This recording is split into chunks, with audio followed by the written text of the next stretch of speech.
بسم اللہ الرحمن الرحیم۔ حضرت عمار بن یاسر رضی اللہ تعالیٰ عنہ کون تھے اور نبی کریم صلی اللہ علیہ وآلہ وسلم نے عمار بن یاسر کے بارے میں کیا پیشن گوئی ارشاد فرمائی تھی اور وہ پیشن گوئی کیسے پوری ہوئی؟ حضرت عمار بن یاسر ایک جلیل القدر صحابی رسول صلی اللہ علیہ وآلہ وسلم تھے۔ جنگ صفین اور جنگ جمل کے موقع پر حضرت عمار بن یاسر رضی اللہ تعالیٰ عنہ مسلمانوں کی مرکز کا نگاہ تھے، کیونکہ تمام مسلمانوں کے پیش نظر نبی صلی اللہ علیہ وآلہ وسلم کی حدیث عمار تھی، جس میں آپ نے فرمایا تھا کہ ایک وقت آئے گا کہ عمار کو ایک باغی جماعت قتل کرے گی۔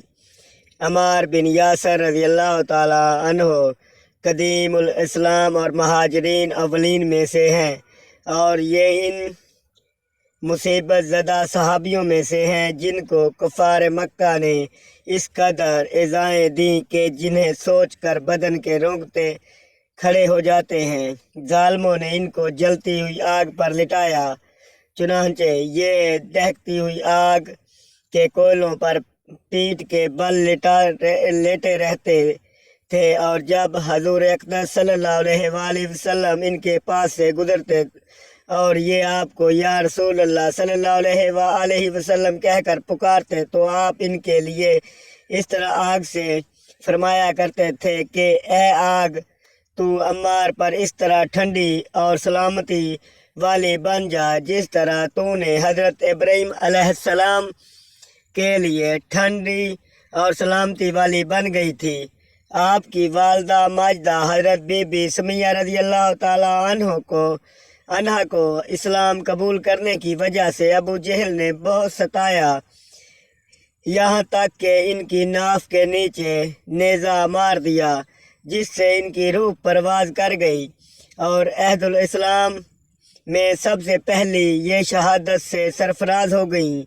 حضور اکرم صلی اللہ علیہ وآلہ وسلم حضرت عمار رضی اللہ تعالیٰ عنہ کو طیب و مطیب کے لقب سے پکارا کرتے تھے۔ یہ 37 ہجری میں 93 برس کی عمر پا کر جنگ صفین میں حضرت علی رضی اللہ تعالی عنہ کی حمایت میں اور حضرت امیر معاویہ عنہ کی فوجوں سے جنگ کرتے ہوئے شہید ہو گئے۔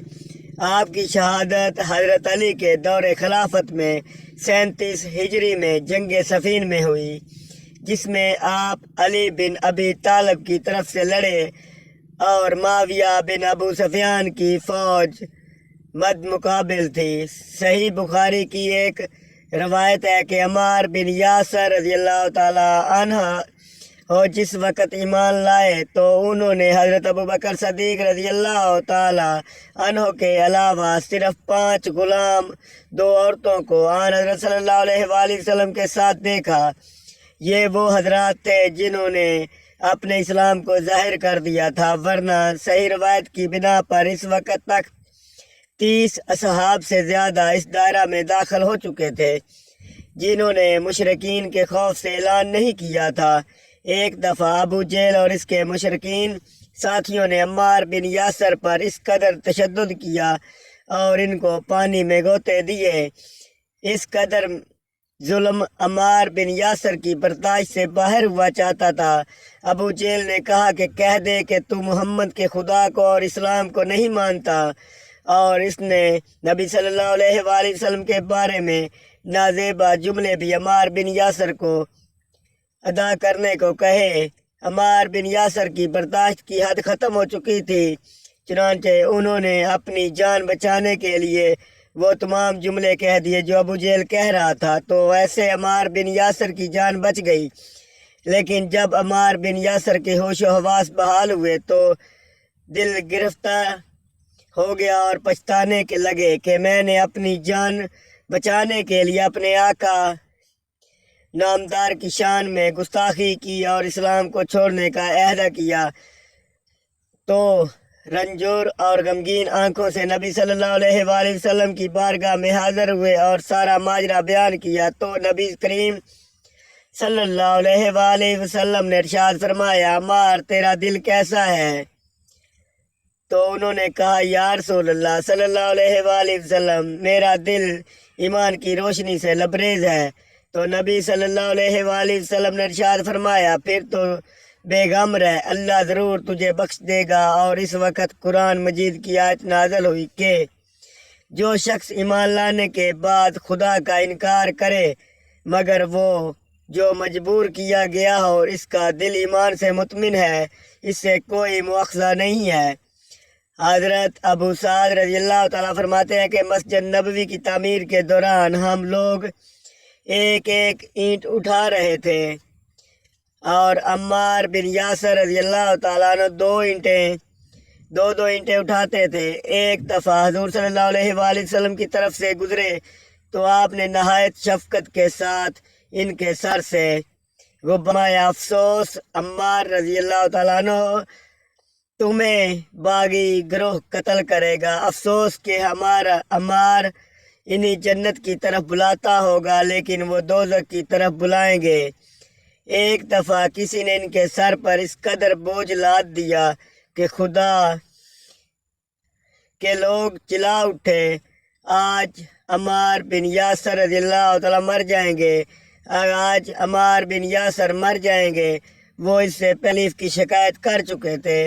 اور حضرت صلی اللہ علیہ وآلہ وسلم نے سنا تو کچھ اینٹیں اتار کر پھینک دیں اور فرمایا افسوس ابن سمیہ رضی اللہ تعالیٰ عنہ تمہیں گروہ باغی قتل کر دے گا۔ غزوہ بدر سے غزوہ تبوک تک جس قدر اہم مارکے پیش آئے سب میں وہ جان بازی شجاعت کے ساتھ حضرت خیر النام صلی اللہ علیہ وآلہ وسلم کے ہمر کعب رہے۔ عہد صدیقی کی اکثر خون ریزی جنگوں میں بھی خوب داد شجاعت دی۔ حضرت عبداللہ بن عمر رضی اللہ تعالیٰ فرماتے ہیں کہ یمامہ کی جنگ میں ان کا ایک کان شہید ہو گیا جو سامنے ہی زمین پر پھڑک رہا تھا، لیکن وہ بے پرواہی کے ساتھ حملے پر حملے کر رہے تھے اور جس طرح رخ کرتے تھے صفے کی صفے تہ و بالا کر دیتے تھے۔ ایک دفعہ مسلمانوں کے پاؤں پیچھے پڑنے لگے، انہوں نے ایک بلند چٹان پر کھڑے ہو کر للکارا روئے مسلمانہ کیا جنت سے بھاگ رہے ہو؟ میں عمار بن یاسر رضی اللہ تعالیٰ عنہ ہوں، آؤ میرے پاس آؤ۔ ان کی صدا نے سحر کا کام کیا اور جنت کے شدائی یکا یک سنبھل کر ٹوٹ پڑے۔ حضرت عثمان رضی اللہ تعالیٰ عنہ کی شہادت کے بعد خلافت کا بار گراں حضرت علی رضی اللہ تعالیٰ عنہ کے ساتھ ڈالا گیا۔ حضرت عمار بن یاسر کو ان سے جو خاص انس و خلوص تھا، اس کے لحاظ سے تمام مہمانات امور میں وہ ان کے دست و بازو ثابت ہوئے۔ حضرت عائشہ رضی اللہ تعالیٰ عنہا، حضرت زبیر اور حضرت طلحہ رضی اللہ تعالیٰ عنہ وغیرہ نے شہید خلیفہ کے قصاص کا مطالبہ کر کے جنگی تیاریوں کے لیے بصرہ کا رخ کیا تو خلیفہ چہارم کے حکم سے وہ حضرت امام حسن رضی اللہ تعالیٰ عنہ کے ساتھ کوفہ کی طرف روانہ ہوئے کہ اہل کوفہ کو خلافت کے تحفظ اور حمایت پر آمادہ کریں۔ حضرت عمار بن یاسر رضی اللہ تعالیٰ عنہ کوفہ پہنچے تو حضرت ابو موسیٰ اشعری جامع مسجد میں ایک مجمع کے سامنے غیر جانبداری کا واضح بیان فرما رہے تھے۔ حضرت امام حسن رضی اللہ تعالیٰ عنہ نے ان سے فرمایا تم ابھی ہماری مسجد سے نکل جاؤ، اور ممبر پر کھڑے ہو کر ایک نہایت پرجوش تقریر کی۔ حضرت عمار بن یاسر بھی ان کے ساتھ ممبر پر چڑھ گئے اور تقریر کرتے ہوئے فرمایا صاحبو بے شک میں جانتا ہوں کہ ام المومنین حضرت عائشہ صدیقہ رضی اللہ تعالیٰ عنہ دنیا اور آخرت میں حضرت سرور کائنات صلی اللہ علیہ وآلہ وسلم کی حرم محترم ہے، لیکن اس وقت خدا تمہاری آزمائش کر رہا ہے کہ تم اس کی فرما برداری کرتے ہو یا عائشہ کا ساتھ دیتے ہو۔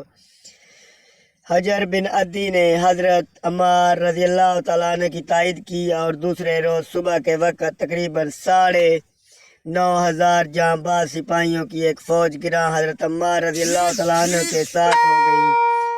ماہ جمادی الاخر 36 ہجری میں دونوں طرف کی فوجیں مقام ذوالفقار میں مجتمع ہوئیں۔ زبیر بن عوام کو جب معلوم ہوا کہ حضرت عمار بن یاسر رضی اللہ تعالیٰ عنہ حضرت علی ابی طالب کے ساتھ ہیں تو انہیں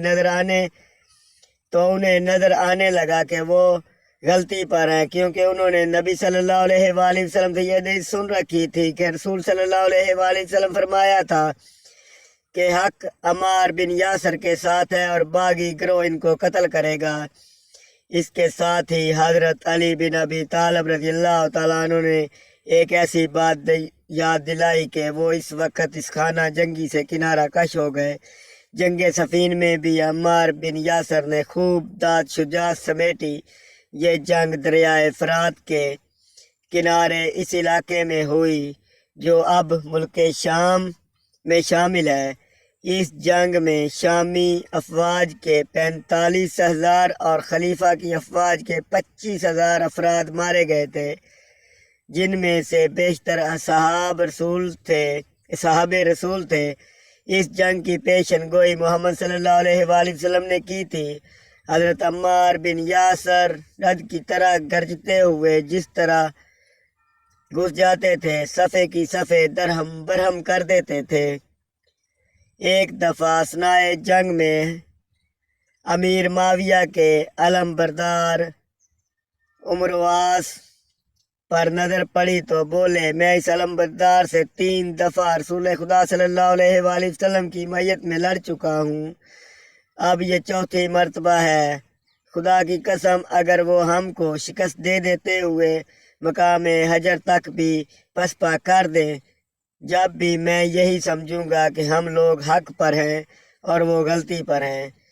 جنگ میں عمار کی بہادری کا عالم یہ تھا کہ جس طرف نکل گئے پرے کا پرا صاف ہو گیا اور جس پر وار کیا ڈیر ہو گئے۔ واقف کار مسلمان ان پر ہاتھ اٹھانے سے پہلو بچاتے تھے، لیکن اس حالات میں ابن غادیہ کے نیزہ نے ان کو مجروح کر کے زمین پر گرا دیا اور ایک دوسرے شامی نے بڑھ کر سر تن سے جدا کر دیا۔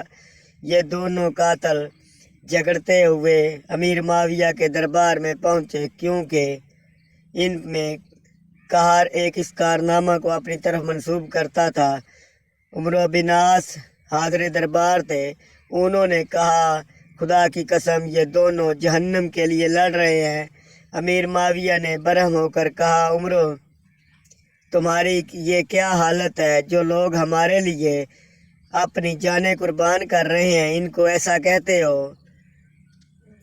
بولے، خدا کی قسم ایسا ہی ہے، کاش آج سے 20 برس پہلے مجھے موت آ گئی ہوتی۔ عمرو بن عاص کو حضرت عمار بن یاسر رضی اللہ تعالیٰ عنہ کی شہادت سے سخت پریشانی لاحق ہوئی اور اس جنگ سے کنارہ کش ہونے کے لیے تیار ہو گئے، لیکن امیر معاویہ نے یہ کہہ کر تسلی دی کہ عمار کے قاتل ہم نہیں ہیں بلکہ وہ جماعت ہے جو ان کو میدان جنگ میں لائی ہے۔ جب حضرت علی رضی اللہ تعالیٰ عنہ کو امیر معاویہ کے اس جملے کے بارے میں پتہ چلا تو حضرت علی علیہ السلام نے فرمایا، کیا امیر معاویہ یہ کہنا چاہتے ہیں کہ حضرت حمزہ بن عبد المطلب کو حضور صلی اللہ علیہ وآلہ وسلم نے قتل کروایا کیونکہ ان کو میدان جنگ میں نبی صلی اللہ علیہ وآلہ وسلم لے کر آئے تھے؟ بعد ازاں امیر معاویہ نے یہ بھی کہا کہ علی کا ایک بازو صفین میں قطع کر دیا گیا ہے۔ ان کی مراد جناب عمار بن یاسر رضی اللہ تعالیٰ عنہ سے تھی۔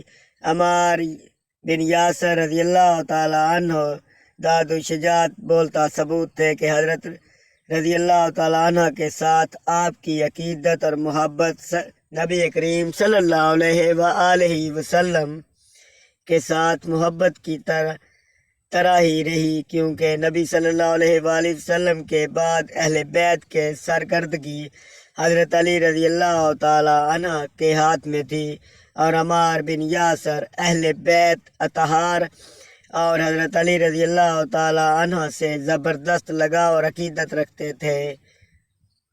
دوستو، یہ تھے عمار بن یاسر رضی اللہ تعالیٰ عنہ۔ اللہ ان کے صدقے ہماری بھی مغفرت فرمائے، آمین۔